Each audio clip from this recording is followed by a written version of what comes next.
In this video, I'm going to show you how you can import stylized models into your 3D scene inside Unity. So here I've got a stylized scene.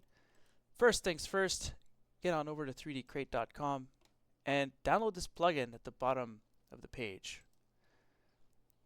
This is a very small, simple package, and its purpose will be to import the models directly into Unity with ease. Once the package has been imported, you can start searching for some things. So let's say I wanted to import a table. You could search the word table and see here's a nice little table, and I can click import into Unity. Clicking inside Unity will open up this little window where I could then click the import model.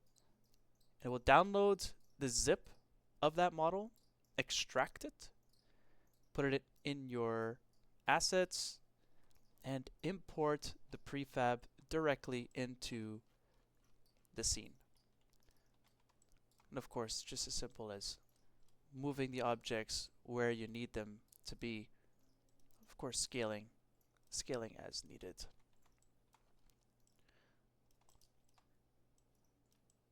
Simple and easy to use. That's 3dcrate.com.